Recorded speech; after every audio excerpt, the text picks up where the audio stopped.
నమస్తే, welcome to hit TV. ఈ రోజు మనతో పాటు ప్రముఖ ఆధ్యాత్మికవేత్త ఆస్ట్రాలజర్ ఆర్బి సుధా గారు ఉన్నారు. మే నెలలో ఏ రాశుల వారికి ఎలా ఉండబోతుంది ఏంటి అనేది అడిగి తెలుసుకుందాం. నమస్తే మేడం. నమస్కారం అమ్మా. మనం ప్రతి నెలలాగే ఈ మే నెలలో ఏ రాశుల వారికి అసలు ఎలా ఉండబోతుంది అంటారు? తప్పక ఫస్ట్ రాశి ఫలితాలు మాట్లాడుకునే ముందు ఎప్పుడులాగే మనం గోచారం మాట్లాడుకోవాలి. అందరికీ తెలిసిన విషయం అంటే అందరూ యూట్యూబ్ బాగా చూస్తున్నారు అండ్ ఆల్సో ఏ వచ్చేసింది అన్ని వచ్చేసాయి కనుక అవేర్నెస్ అనేది పెరిగింది ఆస్ట్రాలజీ మీద. సో బేసిక్గా వేదిక్ అస్ట్రాలజీలో మనం కన్సిడర్ చేసేది 9 ప్లానెట్స్, 12 రాశులు, 12 భావాలు, అలాగే 27 నక్షత్రాలు ఉంటాయి. సో ఈ మంత్లో ఏమేమి మూమెంట్స్ ఉన్నాయి అంటే గోచారం ఏమేమి ఉన్నాయో చూసుకుని దాన్ని బట్టి మన రాశి ఫలితాలు అంటే ఏ రాశి వరకు ఎలా ఉంటుందో మాట్లాడుకుందాము. సో ఫస్ట్ ఎప్పటికైనా మనం మాట్లాడుకునే శనీశ్వరుడి గురించి మాట్లాడుతూ ఉంటాను. ఆయన ప్రస్తుతం మీనంలో ఉన్నారు. ఈ నెల కూడా మీనంలోనే ఉంటున్నారు. సో ఏలినాటి శని ఎవరెవరికి ఉంది? ఏలినాటి శని ఏమో మనకి మీనరాశికి ఉంది, కుంభానికి ఉంది, అలాగే మేషానికి ఉంది. మేషానికి స్టార్టింగ్ స్టేజ్ అంటే ఫస్ట్ ఘట్టం, మీనానికి రెండో స్టేజ్ రెండో ఘట్టం, అలాగే కుంభానికి ఏంటంటే మూడో ఘట్టం అనమాట. సో పూర్తిగా శని మూవ్ అవ్వాలి అంటే 2027లో మూవ్ అవుతున్నారు అనమాట. సో నెక్స్ట్ మనం మాట్లాడుకోబోయేది సన్. సన్ అంటే మనకి తెలుసు is also king of all planets అంటాం, రాజు అనుకుంటూ ఉంటాం. అలాగే పొలిటికల్ గా కానీ లేకపోతే ఇప్పుడు దెబ్బలాట ఉందా అంటే గవర్నమెంట్స్ కి మనం ఎక్కువ సన్ గురించి మాట్లాడుకుంటూ ఉంటాం. సన్ ప్రస్తుతం ఏంటంటే ఎగ్జాల్టేషన్ పొజిషన్ మేషంలో ఉన్నారు. ఆయన ఏంటంటే 15th మేకి వృషభానికి మూవ్ అవుతున్నారు అనమాట. అలాగే నెక్స్ట్ మార్స్ ప్రస్తుతం మనకి మీనంలో ఉన్నారు. అలాగే ఆయన ఏంటంటే 11th మేకి ఏంటంటే మేషానికి మూవ్ అవుతున్నారు, అంటే ఓన్ రాశికి మూవ్ అవుతున్నారు అనమాట. నెక్స్ట్ మనం మాట్లాడుకోబోయేది ఏంటంటే మనకి మెర్కురీ అంటే బుధుడు మనం ఎప్పటికైనా సరే కమ్యూనికేషన్ స్కిల్స్ కానీ లేకపోతే బిజినెస్ కానీ లేకపోతే బిజినెస్ పీపుల్ కానీ బిజినెస్ వెంచర్స్ కానీ అంతులేని సంపద కావాలి కమర్షియల్గా అనుకుంటే కనుక మనం బుధుడు గురించి మాట్లాడుకుంటూ ఉంటాము. సో ఆయన పొజిషన్ ఎక్కడుంది అనేది చాలా ఇంపార్టెంట్ అందరికీ, ఎందుకంటే చాలామంది ట్రేడింగ్ కూడా చేస్తూ ఉంటారు. సో ట్రేడింగ్కి కూడా మనం మెర్కురీ అంటే బుధుడిని మనం చూస్తూ ఉంటాం. ఆయన ప్రస్తుతం ఏంటంటే మనకి మేషంలో ఉన్నారు. ఆయన వృషభానికి ఎప్పుడు మూవ్ అవుతున్నారంటే 15వ తారీఖు మూవ్ అవుతున్నారు అనమాట. నెక్స్ట్ మనం మాట్లాడుకోబోయేది వీనస్ అంటే శుక్రుడేమో ప్రస్తుతం వృషభంలో ఉన్నారు. ఆయన ఏంటంటే 14th మేకి ఏంటంటే మనకి మిథునానికి వెళ్తున్నారు అనమాట. సో మిథునంలో ఎవరున్నారు? జూపిటర్ బలంగా కూర్చుని ఉన్నారనమాట. ఆయన ఎగ్జాల్టేషన్ పొజిషన్ కి జూన్లో వెళ్తున్నారు. ఈ నెల అంతా మే అంతా జూపిటర్ అంటే గురు మనకి మిథునంలోనే ఉన్నారు. నెక్స్ట్ మనం మాట్లాడుకోబోయేది రాహుకేతువులు. రాహు ఏమో ప్రస్తుతం మనకు తెలుసు కుంభంలో ఉన్నారు. అలాగే కేతు ఏంటంటే మనకి సింహంలో ఉన్నారనమాట. ఈ నెల అంతా ఇందులోనే ఉన్నారు. ఈ సంవత్సరమే వీళ్ళకి కూడా మూమెంట్ అనేది ఉంది. సో ఎప్పుడులాగే ఏంటంటే మన పరిహారాలు చెప్పడం అనేది అలవాటు. అలాగే ఏంటంటే జాతక రీత్యా రత్నాలు వేసుకోవాలన్నా లేకపోతే రుద్రాక్ష వేసుకోవాలన్నా లేకపోతే ఏంటంటే మన క్రిస్టల్స్ కూడా చాలా చూపెట్టున్నాం మనం. సో ఇప్పుడు వాస్తు క్రిస్టల్స్ కానీ లేకపోతే సంపద రావడానికి క్రిస్టల్స్ కానీ అండ్ ఏంటంటే మేరు కానీ ఇలాంటివన్నీ పెట్టుకోవాలి అన్నప్పుడు ఎప్పటికైనా సరే పర్సనల్ కన్సల్టేషన్ తీసుకోవడం అనేది వెరీ ఇంపార్టెంట్. అంటే ఏంటి, వ్యక్తిగత జాతకం మీద ఆధారపడి ఉంటాయి అన్నమాట ఇవన్నీను. సో వ్యక్తిగత జాతకం పరిశీలించుకున్న తర్వాత ఒక రత్నం కానీ లేకపోతే లెట్స్ ఏ రుద్రాక్ష కానీ లేకపోతే ఏదో ఒకటి ఇప్పుడు మనం ఇవ్వడం అనేది జరుగుతుంది. అలాగే పూజలు చేయించడం కూడా మనం చేయించి ఇవ్వగలం. అంటే జపాలు చెప్తూ ఉంటాము, ఏ పూజలు దేనికి చేయాలి, ఎందుకంటే ఇవంతా ప్లానటరీ ఎనర్జీని బ్యాలెన్స్ చేయడానికి మనం చెప్తూ ఉంటాం అనమాట. సో ఏ పూజలు చేయాలి, ఏ జపాలు చేయాలి, అదంతా వ్యక్తిగత జాతకం మీద ఆధారపడి ఉంటుంది. మనం ఇప్పుడు మాట్లాడుకునేది రాశి వారీగా జనరల్గా మనం మాట్లాడుకుంటున్నాం, అందరికీ తెలిసిన విషయమే. అలాగే చాలా మందికి ఏంటంటే డౌట్ ఉంటూ ఉంటుంది అనమాట, ఈ నక్షత్రంలో నేను పుట్టాను, నాకు పేరు కూడా ఈ అక్షరంలో రావాలి. కొంతమంది ఏం చేస్తారంటే నా పేరు ఇది, నా నక్షత్రం ఏంటని అడుగుతారు రివర్స్. సో నేనంటే మీ నక్షత్రం తెలియకుండా పేరు ఎలా పెట్టారు మీ పేరెంట్స్, సో నక్షత్రం తప్పు కదా మరి అంట.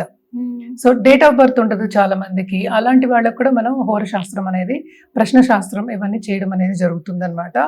ఏదైనా సరే జనరల్ ప్రెడిక్షన్స్ అంటే జనరల్ పరిహారాలు అంటే నవగ్రహాల చుట్టూ ప్రదక్షిణ చేయడం అండ్ ఆల్సో నవగ్రహ హోమం చేయడం కానీ లేకపోతే లక్ష్మీ గణపతి పూజలు చేయడం కానీ ఇవన్నీ చేయడం అనేది చాలా మంచిది. బట్ ఎందుకు నేను కొంచెం తక్కువ చెప్తున్నాను అంటే ఇప్పటికైనా సరే ఆధ్యాత్మికంగా మనం ఎదగాలి అంటే ఒక జపం మనం చేసుకోవడం కానీ, లేకపోతే ఒక మంత్రం మనం చేసుకోవడం కానీ, లేకపోతే మెడిటేషన్ చేసుకోవడం కానీ, లేకపోతే ప్రాణాయామం చేసుకోవడం కానీ మంచిది. అండ్ ఆల్సో అందరికీ తెలుసు ఇది ఎండాకాలం. అవును. హైదరాబాద్ లో అసలు తెలంగాణ అంతా మాడిపోతుంది, అంత వేడిగా ఉంది, బయటికి అవును. వెళ్ళడానికి లేదు. సో పూజల్లో కానీ ఇప్పుడు హోమాల్లో కానీ పాల్గొనడం కూడా కొంచెం కష్టం అవుతుంది, ఎందుకంటే ఏసీ రూమ్ లో హోమాలు చేయలేము. చేయలేం. సో అందుకోసమని కొంచెం జాగ్రత్తగా ఉండడం, అలాగే ఏమి ఇన్ఫెక్షన్స్ రాకుండా చూసుకోవడం కానీ, లేకపోతే హెల్త్ రీత్యా కొంచెం జాగ్రత్త పడడం కానీ అన్ని రాసుల వారికి చాలా మంచిది. ఇవన్నీ ఏంటంటే తగ్గాలి అంటేనే మనం రెమెడియల్ మెషర్స్ అంటే పరిహారాలు చెప్పడం అనేది జరుగుతుంది. ఎందుకంటే హెల్త్ అనేది కూడా చాలా చాలా ఇంపార్టెంట్. హెల్త్ ఒకటి కాదు, చాలా మందికి ఏంటంటే సంపద కావాలి, నాకు ప్రమోషన్ కావాలి, దానికోసం పాకులాడుతూ ఉంటారు. సో హెల్త్ కన్నా వెల్త్ ఏమీ లేదు, హెల్త్ ఉంటేనే ఏదైనా చేయగలం. సో హెల్త్ ని కాపాడుకుంటూ రావాలి ఈ మహిళలంతా అని అన్ని రాసుల వారికి చెప్పడం జరుగుతుంది. మేడం, మే నెలలో కర్కాటక రాశి వారికి ఎలా ఉండబోతుంది అంటారు? హెల్త్ పరంగా కానీ, ఫ్యామిలీ పరంగా కానీ ఎలా ఉండబోతుంది అంటారు? సో మోస్ట్ ఇంపార్టెంట్ అందరూ అడిగేది ఏంటంటే కెరియర్ పరంగానే. అవును. వీళ్ళకి తప్పక కొత్త ఆపర్చునిటీస్ అనేవి వస్తాయి, కానీ మనం చూసామంటే సెకండ్ హౌస్ లో కేతు ఉన్నారు కనుక తప్పక ఫైనాన్షియల్ డిస్టర్బెన్సెస్ అనేవి ఉంటాయి. అంటే స్టెబిలిటీ అనేది ఫైనాన్సెస్ లో లేవన్నమాట. ఓకే. అంటే మనకి సేవింగ్స్ అనేది తక్కువ ఉంటుంది. ఇప్పుడు మనం పని చేస్తున్నాము, మనం ఏమనుకుంటాం, మనకి ఈ ఖర్చు పోగా ఇంత సేవ్ చేసుకోవాలి ఎవరైనా అవును. అనుకుంటారు. ఆ సేవింగ్స్ అనేది అంటే ఖర్చు ఎలా అవుతుందో తెలియదు, అంత ఖర్చు ఉంటుంది అనమాట వీళ్ళకి. ఓకే. మనం చూసామంటే ఈ రాశికి అధిపతి మనకి తెలుసు చంద్రుడు అయ్యారు, అలాగే సెకండ్ లార్డ్ ఎగ్జాల్టేషన్ పొజిషన్ లో ఉన్నారు. సో ప్లస్ పాయింట్ ఏంటంటే ఆపర్చునిటీస్ అనేవి ప్lenty వస్తాయి, అలాగే గవర్నమెంట్ రంగంలో ఉన్న వాళ్ళకి బ్రహ్మాండంగా ఉంటుంది. కానీ సెకండ్ లో కేతు ఉన్నప్పటికీ ఏంటంటే ఎప్పటికైనా డిస్టర్బెన్స్ ఇస్తారు దేంట్లో, అటు ఫ్యామిలీ లైఫ్ లో అటు ఫైనాన్షియల్ సిచ్యువేషన్ లో. ఓకే. అంటే నేను బాగా చేస్తున్నాను అనుకున్న వాళ్ళందరికీ కొంతవరకు ఎదురు దెబ్బలు అనేవి, అంటే కొంత చిన్న చిన్న ఎదురు దెబ్బలు, అంటే ఈజీగా ముందుకెళ్ళడం అనేది మనకి కనిపించట్లేదు అనమాట. సో ఎక్కడైనా జాగ్రత్త పడాలి. ఎక్కడ జాగ్రత్త పడాలి అంటే మనం నలుగురితో మాట్లాడినప్పుడు, బాసెస్ దగ్గరగా మనం వెళ్ళి ప్రెజెంటేషన్ ఇచ్చినప్పుడు, లేకపోతే మాట్లాడినప్పుడు కొంతవరకు రెస్పెక్ట్ ఇవ్వడం అనేది వెరీ ఇంపార్టెంట్. అండ్ ఆల్సో మనం చూసాము అంటే సెకండ్ లార్డ్ ఏంటంటే 10th నుంచి 11th సంచారం జరగబోతుంది second half of this month. బ్రహ్మాండమైన సంచారం అది. కానీ ఇక్కడ మనం చూసామంటే 12th లార్డ్ తో కలయిక ఉందన్నమాట. సో ఎక్కడ చూసినా వీళ్ళకి ఖర్చు అనేది మనకి ఎక్కువ కనిపిస్తోంది. హెల్త్ రీత్యా కూడా కొంతవరకు జాగ్రత్త పడడం అనేది వెరీ వెరీ ఇంపార్టెంట్. చిన్న నలత వచ్చినా కూడా తప్పక డాక్టర్ని సంప్రదించడం అనేది చాలా చాలా ఇంపార్టెంట్. ఈ రాశిలో ఉన్న వాళ్ళ పిల్లలకు కూడా బాగుంటుంది. వాళ్ళకి 12వ ఇంట్లో సంచారం జరిగినప్పటికీ 11th లార్డ్ కూడా మనం చూసామంటే 12వ ఇంట్లో ఉన్నారు. సో ఏదైనా సరే పిల్లల మీద ఖర్చు పెట్టడం కానీ, వాళ్ళని పైకి తీసుకురావడం కానీ కనిపిస్తోంది అనమాట. తప్పక వీళ్ళకి షార్ట్ టర్మ్ ట్రావెల్ కూడా మనకి కనిపిస్తోంది. సో జాగ్రత్త పడడం దేంట్లో, హెల్త్ రీత్యా అటు రిలేషన్షిప్ రీత్యా జాగ్రత్త పడడం అనేది వీళ్ళకి సూచన. అలాగే ఫైనాన్షియల్ ఇన్స్ట్రుమెంట్లో ఉన్న వాళ్ళకి కానీ, లేకపోతే స్టాక్ మార్కెట్ ఎనీ ట్రేడింగ్ బిజినెస్లో ఉన్న వాళ్ళకి కానీ కొంతవరకు ఖర్చులు అయ్యే ఛాన్సెస్, లాసెస్ వచ్చే ఛాన్సెస్ ఎక్కువ కనిపిస్తున్నాయి.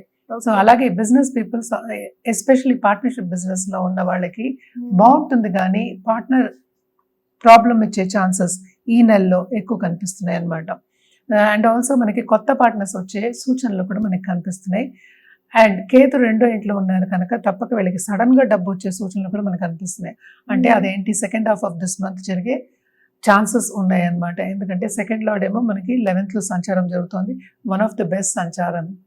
సో అలాగే నిరుద్యోగులకి ఉద్యోగ అవకాశం, ఎస్పెషల్లీ గవర్నమెంట్ రంగంలోనే నేను పనిచేయాలి అనుకున్న వాళ్ళందరికీ వచ్చే ఛాన్సెస్ ఉన్నాయి అన్నమాట.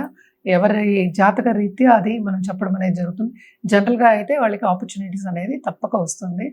అలాగే కొంతవరకు లక్ అనేది ఫేవర్ అవుతుంది ఎప్పుడు second half of this month. ఖర్చు అనేది స్టాండర్డ్, అది ఎవరు తీసేయట్లేదు. సో సేవింగ్ మెంటాలిటీ తెచ్చుకోవడం అనేది వెరీ ఇంపార్టెంట్. అలాగే షార్ట్ టర్మ్ ట్రావెల్లో కూడా ఇబ్బంది పడే ఛాన్సెస్, మనకి హెల్త్ రీత్యా ఫిజికల్గా ఇబ్బంది పడే ఛాన్సెస్ మనకి ఎక్కువ కనిపిస్తున్నాయి. మరి వీళ్ళు ఎలాంటి పరిహారాలు చేస్తే బాగుండే అవకాశం ఉందంటారు? తప్పక వీళ్ళు ఏంటంటే రాహుకేతు పూజలు చేయడం కానీ, అలాగే హోమాలు చేయడం కానీ, అండ్ ఆల్సో రాహుకేతుకి ఎస్పెషలీ ఆన్ మండేస్ ప్రదక్షిణ చేయడం అట్లీస్ట్ మినిమం 9 times చాలా మంచిది. అదొకటే కాకుండా శివాలయంకి వెళ్ళి దర్శించుకుని రుద్రాభిషేకం చేసుకోండి, చాలా చాలా మంచిది అనమాట. రుద్రాభిషేకంలో అన్నీ వేస్తారు, అంటే అటు పాలు వేస్తారు, పెరుగు, అవన్నీ ఇవన్నీ చెప్తూ ఉంటాం ద్రవ్యాలు, అవన్నీ వేసి చేస్తారు కనుక కొంతవరకు వీళ్ళకి ఏంటంటే రుద్రం చేసుకుంటే కొంతవరకు వీళ్ళకి వాళ్ళ బ్యాడ్ ఎఫెక్ట్స్ కానీ మిగతా ప్లానెట్ బ్యాడ్ ఎఫెక్ట్స్ కానీ తగ్గే ఛాన్సెస్ ఎక్కువ ఉంటాయి అన్నమాట. అదొకటి కాకుండా 9th లో మనం చూసామంటే 8th లో కూర్చున్నారు. సో లక్ అనేది వీళ్ళకి కొంచెం అంటే ఇబ్బంది ఏదైనా సరే వాళ్ళకి ఆపర్చునిటీస్ వచ్చినప్పటికీ అన్నిట్లోనే ఇబ్బంది పడే ఒక సూచన మనకి కనిపిస్తుంది అనమాట. అలాగే రుద్రాక్ష విషయానికి వస్తే కనుక తప్పక వీళ్ళు సప్తముఖి రుద్రాక్ష వేసుకోవడం చాలా మంచిది. ఎందుకంటే ఆధ్యాత్మికంగా కొంచెం గ్రోత్ అనేది మనకి ఎక్కువ కనిపిస్తుంది. అలాగే ఏంటంటే పై చదువులు కానీ లేకపోతే వేరే సబ్జెక్ట్ ఫిలాసఫీ అనే సబ్జెక్ట్స్ మీద అలాంటి సబ్జెక్ట్స్ మీద ఇంట్రెస్ట్ చూపించి చదువుకోవడం కానీ మనకి కనిపిస్తుంది కనుక తప్పక ఇవన్నీ సప్తముఖి రుద్రాక్ష వేసుకుంటే ఇంకా ముందుకెళ్ళడం అనేది జరుగుతుందన్నమాట. సో తప్ప ఫుడ్ రంగంలో ఉన్న వాళ్ళకి కానీ లేకపోతే ఫార్మింగ్ కానీ లేకపోతే అలాగే ఏంటంటే ఫుడ్ బిజినెస్ అనుకుందాము, ఫుడ్ తోటి బిజినెస్ చేసేవాళ్ళు అంటే కేటరింగ్ అనట్లేదు, ఎనీ ప్రోడక్ట్ చేసి అమ్మేవాళ్ళు, ఇంట్లోంచి చేసేవాళ్ళు, ఉమెన్ ఆంటర్ప్రినర్స్కి కొంతవరకు లాభం వచ్చే ఒక మంత్ కింద మనం చెప్పుకోవాలి. కానీ అక్కడ కష్టంతో కూడిన ఒక పని. సో రెండు ఉన్నాయన్నమాట. అండ్ సప్తముఖి రుద్రాక్షతో పాటు వీళ్ళు ఏంటంటే అష్టముఖి కూడా వేసుకోవడం అనేది మంచిది.